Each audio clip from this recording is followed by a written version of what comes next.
Something Was Wrong is intended for mature audiences. Many episodes discuss topics that can be triggering, such as emotional and physical abuse, suicide, and murder. Please take caution when listening. I am not a therapist or a doctor. Opinions expressed by guests of the show do not necessarily represent the views of this podcast. If you or someone you know is being abused, please contact the National Domestic Violence Hotline at 1-800-799-7233.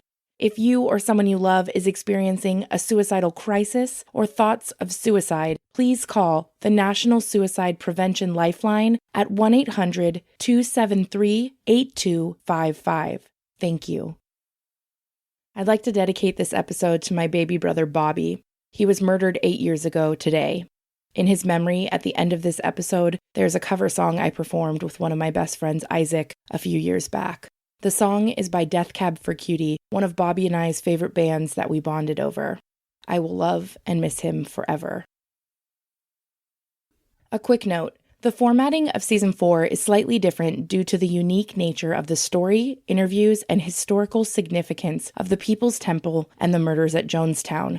In order to shed more light on the Bouge family story as a whole, narration based on and including content from books, essays, media coverage, and FBI documentation will be included to further round out the story, provide background information, and explain the context of some interviews. Additionally, it's sometimes easier for trauma survivors to write about specific parts of their story, and that is okay. I respect that not all survivors want to verbally record all aspects of their experience, and the last thing I ever want to do is re-traumatize anyone. It is truly an honor and a privilege to get to tell these stories. P.S. You may notice a tapping sound in some of today's recordings. Not to worry, the Bouge men just like to emphasize when they talk. Thank you, friends.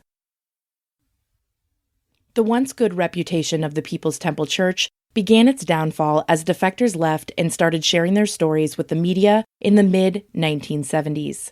Because of this, Jim Jones was motivated to isolate members further by moving them from California to Guyana in South America.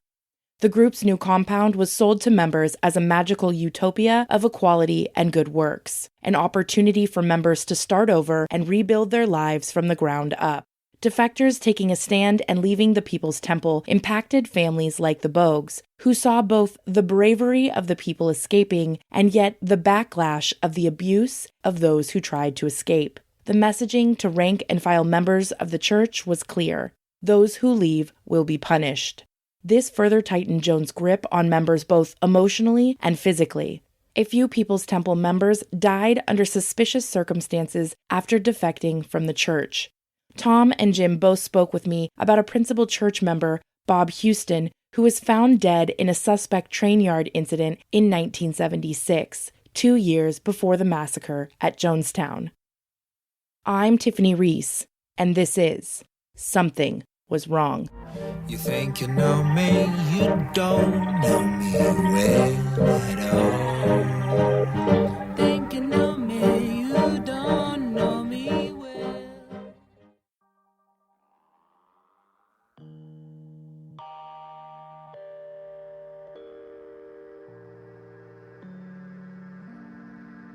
Of course, by then some other people already died who left here in the States that had defected, and mysteriously they come up dead. But Jones would prophesy it. Oh, they should have never left. I see them. They're getting gunned down in the street. Oh, they should come back to Father. They should come back to the house. And it's just like, and then a few days later you hear they got shot down in the street. Coincidence? Really? There was Chris Lewis. Okay, and he grew up in the streets. And he was, I'm just guessing at his age, considering my age, I was young, and I figure he was probably in his mid-30s. So he'd grown up in the streets all of his life, but the moment he defects from the church, somehow he gets gunned down in the streets.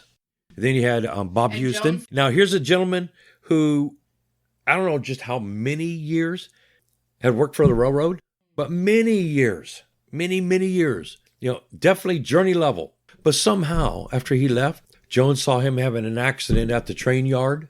And next thing you knew, somehow he got stuck between two cars, crushed, as they were backing one train up to another.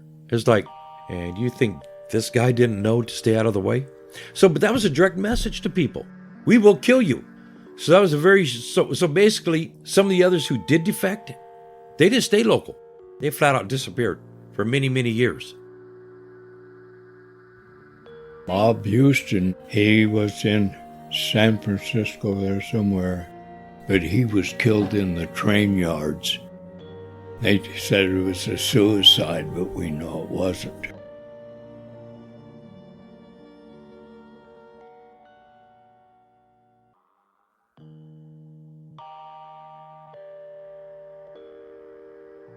As punishment for trying to run away from the People's Temple Church with his best friend Brian Davis, Thom was kept in isolation for 2 weeks and then escorted by Jim Jones himself to the jungles of Guyana at the age of 15. Thom and Jim hadn't seen each other in over 2 years. Based on her interviews she did with Thom and Jim, Julia Shears wrote about Tommy's arrival to Jonestown in her book, 1,000 Lives. On the day Tommy arrived at Jonestown, in July 1976, Jim Bouge heard the tractor laboring up the muddy road before he saw it, and reluctantly stopped working. Jones was expected. Everyone but Bouge was aflush with excitement. As farm manager, it was his job to debrief the leader on food production, and as he walked down a pathway toward the central area in his rubber boots, he ticked over the points he wanted to make. He lined up beside the road with the others, cheering with them as the tractor lumbered into view. Bouge composed his face into flat lines, hoping Jones wouldn't detect his low, simmering anger. He could hardly bear to glance at the newcomers jumping down from the trailer behind Jones, but the bubble of hope he knew would only hurt him rose in his chest anyway. His eyes were drawn to a slight figure balancing a duffel bag on his shoulder. A boy, a teenage boy. The kid was staring at him, a wide grin spreading over his face. It was Tommy, his son, filled out and grown some, a scraggle of fuzz on his upper lip. 15 now, almost a man. 2 years Jones had stolen from them. Jones and the others stood back and watched the father-son reunion in smug unison. They kept Tommy's arrival a secret from him, like so many other things. But it didn't matter now. His family was being returned to him. Of course, that was one of my happy days of my life. I couldn't believe that he was really there. Thom had a way of being in trouble from the word go. I mean, he was constantly... Did it make you nervous for him? Yeah. Me and Brian Davis had ran away. Me and him were in so much trouble. From nearly the beginning, all the way to the time they shipped me to South America. But a couple of years later, they sent him, and again, I was even in trouble all the time down there. Okay. So he shows up, and within about 6 months or so, they decide they're going to put him in charge of me as to watch over me on one of my disciplines. Okay. Me and him were, and at first we were a little on guard with each other. He didn't know if I had changed since last time we saw each other, and I didn't know if he had. And so, but it didn't take us long to figure it out. We were still on the same page. And once you figured it out, I was just like, how stupid are these people? We remember talking about that. How stupid are they? He's like, they actually put me in charge of you. And I'm like, I know they put you in charge of me. And we devised this whole plan to run away again. And we did. And that's how we ended up with scars on our ankles from having shackles welded on our ankles to each other. Because one, he, like I, and we didn't want to be part of this on any level anyway. He wanted to go back to his mom's. I believe she lived in Santa Fe or Marin or something like that. And I just wanted to get the hell out of there. At one point, we decided that we were going to walk back. Over 3,000 miles, we're going to walk. We're going to go through the jungle. We don't care. We're going to take our cutlasses and go. And before he had showed up, I'd been working a lot with the local Indians. So they had taught me a lot about survival in the bush. What you can eat, how you can get it, and all this other stuff, right? I could have done quite well. So anyway, we came up with this plan that since he was in charge of me, we were going to go out to the woods to collect wood for the fire in the kitchen, right? So we had actually put inside these big gunny sacks our supplies. We'd take off across the field. We each have a cutlass, which is like a 3-foot long knife used for going through the bush. And it's a very good survival tool. He's telling me, run, hurry up, let's go, run. like he's supposed to do. And I remember as people are thinking that he's making me run across this field, like he's just being hard on me, almost with pride in her face, and a couple of them laughing and stuff like, oh, look, he's making him run, he deserves it, right? And as soon as we get past into the jungle, get past the woodrow area, which is transitioning from the open field into the actual jungle, we stop, we break up our gear, and we start leaving. We're out of there. And ultimately our plan was to get to Matthews Ridge, where we were going to contact there, because there's a military base there, a small contingent, and we were going to contact them to the U.S. consulate in Georgetown, Guyana, and get out of there. Pretty much, he stayed in the jungle for the first couple hours. Then we came out on the road, and we heard the tractor coming. It was getting to be nightfall, so we hid behind this little hill that this road went between. And after they passed us up, we thought we were going to be clear, at least till we could hear them again. So we started walking again, and sure as hell, they caught us from both sides and took us back. Oh, they were discussing all kinds of punishment within the meeting, because, we were being made an example of, too. So we're in front of everybody. They were discussing everything from just beating us down to actually shooting us in the stomachs with wet cardboard with a shotgun. And so they decided that they were going to chain and shackle us together and make us work 18 hours a day, hard labor.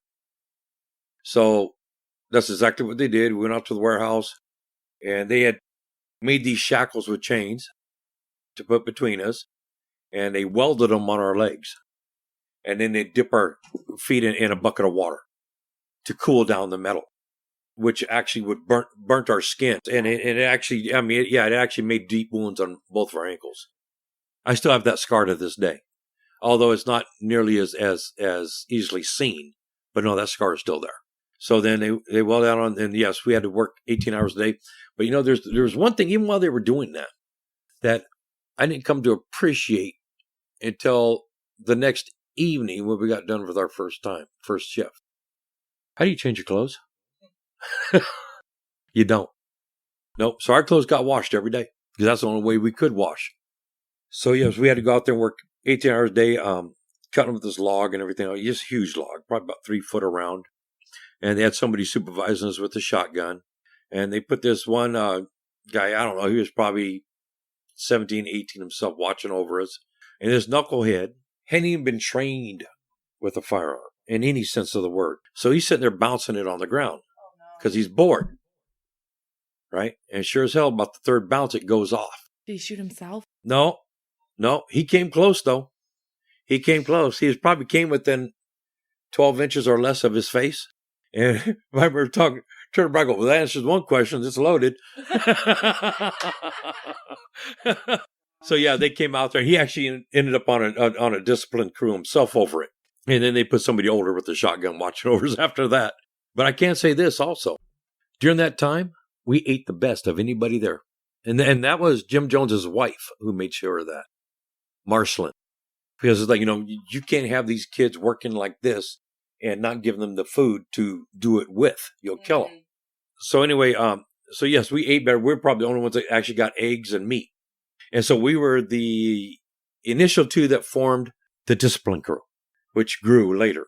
When the actual discipline crew, or the work crew, whatever you want to call it, began to grow, the hours shortened. But so I remember about 2 weeks in, we were cutting the wood up into firewood, splitting it. And Brian was holding the maul, the splitting maul, on top of one of the logs. And he's like, dude, he goes, well, we didn't use terms like dude back then. But he was just like, Tom, he goes, hit my thumb. I was like, what? He goes, I'm going to put my thumb on the maul, hit it with the sledgehammer. Right? I'm like, no. I'm like, it'll bust your thumb. Right. And he goes, I just need a break. Right? He goes, just be careful. I'm like, okay, we're swinging a 5-pound sledgehammer at a splitting maul to split this hard wood, and he wants me to be careful on how I hit his thumb. Totally desperate. And I thought it was absolutely insane. But then he got so desperate with it, I actually went to do it. I actually did it. He stuck his thumb up there. I brought that maul over my head. But by the grace of God, all I did was break the skin. Did he get a break? Oh, yeah. We got a break. Yes. So they didn't unchain you No. even after that? Oh, the no. entire time? Oh, no. No. Did not unchain us. Oh, and we had big Sores on our ankles sweating. now. Yes. I mean, there were probably the sores on our ankles from where we had been welded were probably silver dollar size at this point. And so now we're go to the nurse's station, okay, because, they take us there because his thumb's been hit, right? And while we're in there getting treated, Stephen Jones walks in, and he saw it, and he tells the nurse, keep him here, I'll be back. Because Stephen was nothing like his father. Stephen actually cared about people. He was like the big brother of our generation. He really did his best to look after us. So anyway, he goes and gets his mother. She comes over there, and she looks, and then she tells him the same thing. Keep him here. And then she leaves, and then she comes back, and she says, our father said to take the shackles off. Yeah. So they used air-driven cutting wheels to take them off. Oh, yeah. So we got, another burn with that, right? But at least they got them off. So from that point, yeah, it probably took 4 months to heal up. So after those came off, then we went back to splitting wood. And as other kids got in trouble, whatever else, they were assigned to the learning crew also. And then they put this real sadist in charge of us, Sebastian, 7 years older than us, 8 years older than us. And he was a black belt. And he had this thick stick, hardwood stick, probably about 6 feet tall, that he stuck rubber shielding on both ends, probably about a 1/4 inch thick. And so if you weren't doing what you were supposed to do, he'd crack you with that stick. Some kids got totally knocked down, got beat pretty bad over his stick. He went to whack Brian once, and honestly, by the time after all what we'd gone through, Brian just looked at him and was like, "That's all you got?" Because he really had nothing left. Yeah, he had just about taken his knee out from the backside, and I don't even remember seeing Brian's face wince. All he did was just fall back, just got back up like nothing happened, almost as though he had just tripped. Did you ever dare fight back? Oh, hell no. Because you have nothing, and this guy's got pointless. A giant stick. Right? Well, not only that, but it's pointless. It's not a battle you're going to win. I mean, we learned that lesson when we were still in San Francisco. Oh, when I was about 13, 14 years old, when I'd gotten in trouble. And back then it was boxing. And they would take somebody who they felt could just, take you down. And they'd put me up against this one kid. They didn't know that me and this kid had gotten into a tiff the day before. So we were already. You were actually ready to go. Oh, yeah. Cocksucker bit me. Yeah. The day before? The day before. So, yeah, it was like, yeah, we're ready, right? Like, and they felt because he was the son of a Marine that he'd be able to kick my butt and all this stuff, right? But we'd kind of grown up together too, right? And he didn't know crap. But anyway, and I win that one. I straight up knock him out. So then they said, oh, so you're not just going to stand there and take it like you're supposed to. So they went and got this other kid that was a few years older than me. Right afterwards? Oh, yeah. Oh, yeah, they're going to beat you down till they beat you down, till you get beat. And this kid, it was an interesting thing because he kept like knuckling me on top of my head. And, and I would, and I would just duck and cover. And I remember, you're hitting my head. Okay. You're hitting a block of wood, buddy. And so after a while, it was just like, okay, he's had enough. And I remember thinking to myself, that dude didn't do crap to me, right? Till the next day. It felt like somebody had ripped all my hair out by its roots. Oh, yeah, he knew exactly what he was doing. I mean, you couldn't touch the end of your hair without going, whoa, oh. I probably hadn't combed my hair in a month. Oh, yeah, he bruised the hell out of my head. I think he spent most of his time on hard labor, pretty close. What did that feel like for you as his dad? Well, I learned Thom was probably one of the strongest people I ever met in my life. He's awful close now hearing that. I never told him that. Yeah. But he took it more. He took beatings. I seen him choked down so much that I thought he was dead. But he'd get right up and pull another prank.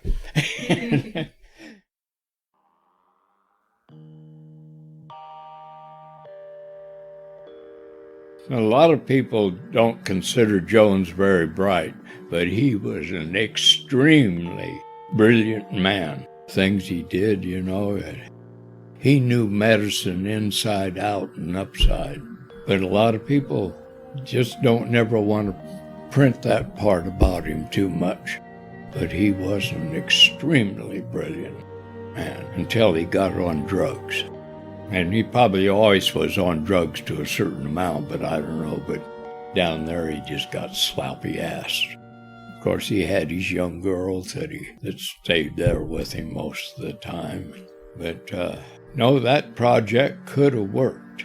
That was the part that bothered me, but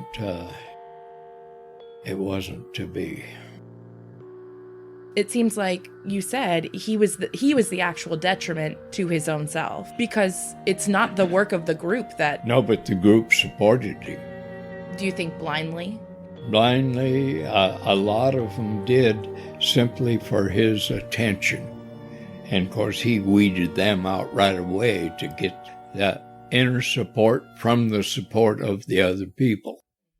And they become like little Gestapos, And that's why down there I learned right quick.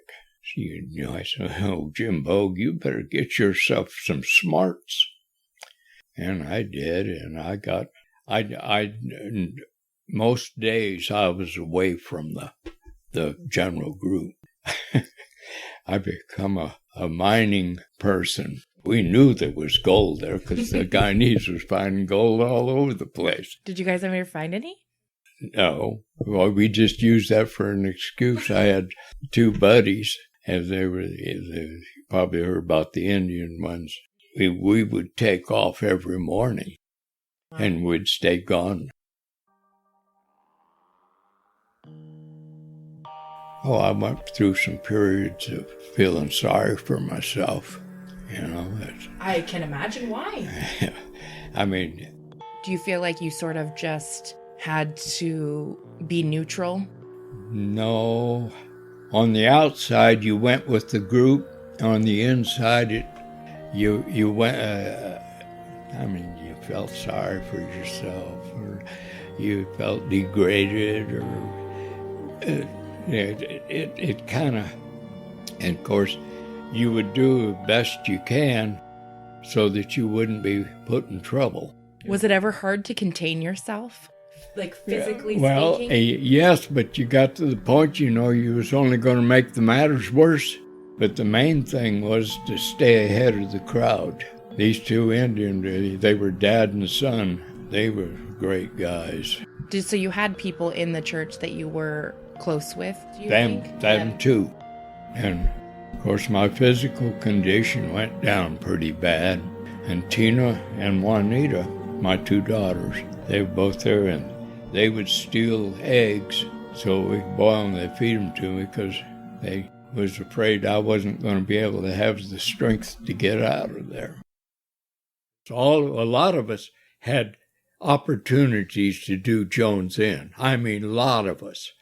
When you have a gun and you got live ammunition and you could put it right on him, and it didn't happen. And I wonder why we didn't, especially me, why I didn't. I had such a couple of real opportunities.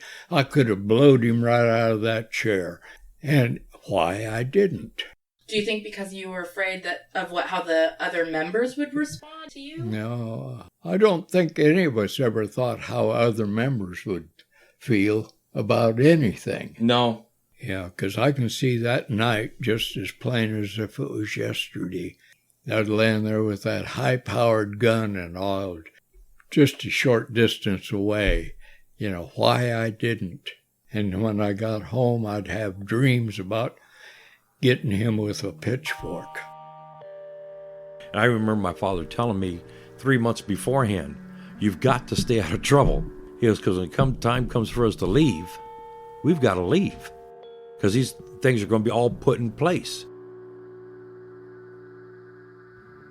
He never did survive very well. We used to tell him, Tom, be ready anytime, but we didn't dare tell him too much because he talked in his sleep. If it got out, we were doomed. Next time. You think you know me, you don't know me well at all. You know, by this time we all knew something was going to happen. Something Was Wrong is written, recorded, edited, and produced by me, Tiffany Reese. Thank you so much to the Bouge family for participating in this season. Music by Glad Rags. Follow me on Instagram at LookieBoo, LOOKIEBOO. Resources mentioned on the podcast can be found linked in the episode notes or at somethingwaswrong.com/episodes. If you would like to help support the growth of Something Was Wrong, please consider leaving a 5-star review on iTunes, supporting the podcast on patreon.com, supporting our sponsors, or sharing it with your friends and family, or your gym coach, travel agent, stylist, neighbor, bestie, friends with benefits. Okay, you get the point. Okay, love you. Bye.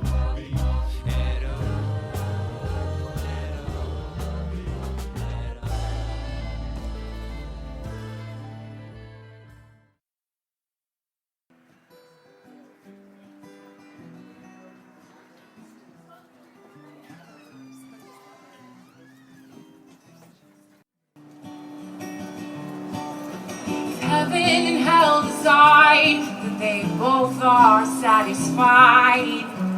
Illuminate the nose on their vacancy signs. If there's no one beside you when your soul embarks, I'll follow you into the dark.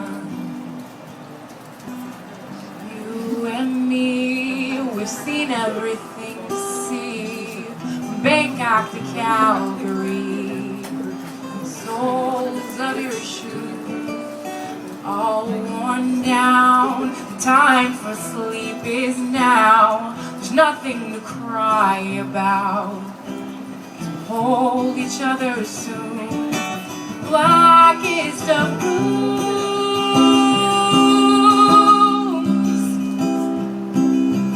Heaven and hell decide that they both are satisfied. Illuminate the nose on the vacancy side. If there's no one beside you when your soul embarks, I'll follow you into the dark. I'll follow you into the dark. Thank you.